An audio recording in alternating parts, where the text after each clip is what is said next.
Bismillahirrahmanirrahim. Assalamualaikum warahmatullahi wabarakatuh. Kami dari kelompok 4 akan menjelaskan teori kepribadian menurut Erik Erikson. Baiklah, di sini saya akan menjelaskan tokoh dan asumsi dasar. Teori Erik Erikson membahas tentang perkembangan manusia yang dikenal dengan teori perkembangan psikososial. Teori perkembangan psikososial ini adalah salah satu teori kepribadian terbaik dalam psikologi. Menurut Erikson, perkembangan psikologi dihasilkan dari interaksi antara proses-proses maturasional atau kebutuhan biologis dengan tuntunan masyarakat dan kekuatan-kekuatan sosial yang dihadapi dalam kehidupan sehari-hari. Bagi Erikson, dinamika kepribadian selalu diwujudkan sebagai hasil interaksi antara kebutuhan dasar, biologis, dan pengungkapan sebagai tindakan-tindakan sosial. Berikutnya ada psikologi ego. Erikson memandang ego sebagai kemampuan seseorang untuk menyesuaikan diri secara kreatif dan otonom. Erikson menjelaskan bahwa ego itu memiliki kreativitas dalam menyesuaikan diri dengan lingkungannya. Tidak hanya ditentukan oleh faktor internal yang berasal dari dalam diri individu, tetapi juga ditentukan oleh faktor sosial dan budaya tempat individu itu berada. Selanjutnya ada ego kreatif. Ego kreatif menurut Erik Erikson adalah perkembangan yang dapat dipandang sebagai pengembangan dari teori perkembangan seksual infantil dan Freud. Mendapat pengakuan yang luas sebagai teori yang khas, berkat pandangannya bahwa perkembangan kepribadian mengikuti prinsip epigenetik bagi organisme untuk mencapai perkembangan penuh dari struktur biologis potensial. Lingkungan harus memberi stimulasi yang khusus. Menurut Erikson, fungsi psikoseksual dari Freud yang bersifat biologis juga bersifat epigenesis.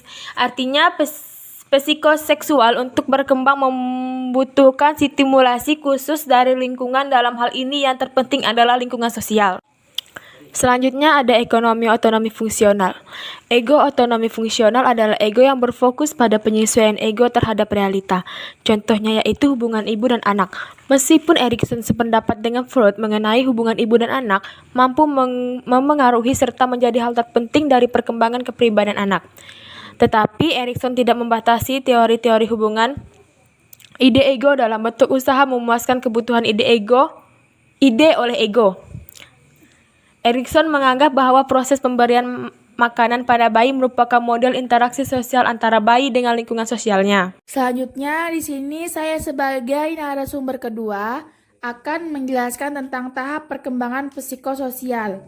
Yang pertama itu ada fase bayi dari umur 0 sampai 18 bulan. Yang kedua, fase kanak-kanak dari umur 18 bulan sampai 3 tahun. Yang ketiga, fase awal anak kecil dari umur 3 sampai 5 tahun. Dan yang keempat ada fase anak kecil dari umur 5 sampai 13 tahun. Yang kelima fase remaja dari umur 13 sampai 21 tahun. Yang keenam fase dewasa dari umur 21 sampai 40 tahun. Yang ketujuh ada fase parubaya dari umur 40 sampai 60 tahun. Dan yang terakhir ada fase lansia dari 60 tahun ke atas. Di sini saya akan menjelaskan satu persatu dari tahap perkembangan psikososial yang tadi saya sebutkan. Pertama ada fase bayi dari umur 0 sampai 18 bulan. Pada fase ini, bayi dari umur 0 sampai 18 bulan itu mengalami rasa percaya dan curiga, di mana pada tahap ini berperan besar dalam menentukan apakah dia akan mudah percaya atau curiga kepada orang lain. Orang yang paling penting dalam fase ini adalah ibu atau orang yang berperan sebagai ibu. Aktivitas utama yang dilakukan pada fase ini adalah ketergantungan pada ibu dan mengekspresikan rasa frustasinya. Selain itu, pada fase ini, bayi tersebut seringkali merasa takut pada lingkungan sekitar, terutama yang tidak dikenalnya dengan baik. Dan yang kedua, ada fase kanak-kanak dari umur 18 bulan sampai 3 tahun. Pada fase ini, kanak-kanak sedang merasakan rasa otonom dan malu-malu, di mana fase ini banyak menentukan rasa percaya diri dari sang anak saat beranjak dewasa nanti. Pada fase ini, sosok yang paling berperan penting adalah kedua orang tua atau sosok yang dianggap orang tua oleh anak tersebut. Aktivitas yang paling utama yang dilakukan pada fase ini adalah berbicara, berjalan, harapan yang menonjol, dan mulai belajar untuk menunda kesenangan. Pada fase ini, anak-anak cenderung stres apabila berpisah dengan sosok ibu. Dan yang ketiga ada fase awal anak kecil dari umur 3-5 tahun. Pada fase ini, seluruh anggota di keluarga sang anak sangat berperan besar dalam pertumbuhan sang anak. Krisis emosi yang paling dirasakan pada fase ini adalah inisiatif dan rasa bersalah. Disinilah sang anak belajar banyak mengenai apa yang boleh dan tidak boleh serta mencoba untuk mengerjakan segala sesuatu sendiri. Aktivitas atau perilaku yang utama pada fase ini adalah bertambahnya kosakata yang dikuasai dan mulai melakukan interaksi dengan kelompok sebaya. Namun, pada fase ini, anak-anak cenderung merasa bersalah dan minder yang diekspresikan dengan menjauhi kelompok atau menangis. Yang keempat, fase anak kecil 5-13 tahun.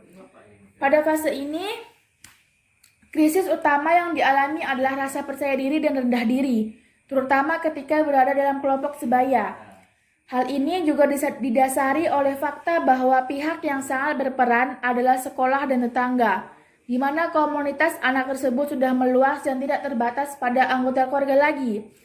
Pada fase ini, sang anak cenderung lebih aktif secara fisik dan lebih kompetitif sehingga mereka lebih menyukai aktivitas yang bersifat kompetitif seperti olahraga, game, dan lain-lain. Namun, perlu berhati-hati karena pada fase ini sang anak akan sangat aktif dan sangat marah jika ada pembatasan. Di sini, orang tua harus bijak dalam mengatur aktivitas sang anak. Yang selanjutnya ada fase remaja dari umur 13-21 tahun. Fase ini adalah fase paling banyak menghabiskan tenaga bagi orang tua karena pada saat ini, krisis utama yang dihadapi adalah identitas dan kekacauan peran, di mana mereka sedang berusaha mencari jati diri dan memiliki emosi yang tidak stabil. Sosok yang berperan pada fase ini adalah kelompok dan model kepemimpinan, sehingga di fase ini sang anak akan mudah terbawa emosi kelompok dan nekat melakukan aksi berbahaya atas nama kelompok. Pada fase ini juga sang anak memiliki hasrat seksual yang lebih aktif, sehingga patut diberikan pengertian yang baik mengenai hubungan seksual. Selain itu, keinginan untuk mencari identitas dan menjadi sosok yang berguna membuat mereka marah jika harus tergantung pada orang lain. Selanjutnya ada fase dewasa dari umur 21-40 tahun. Setelah melewati fase remaja, kini sang anak telah menjadi dewasa dan memiliki emosi yang lebih stabil dari sebelumnya. Namun, pada fase ini tetaplah ada krisis yang dialami yaitu keintiman dan isolasi.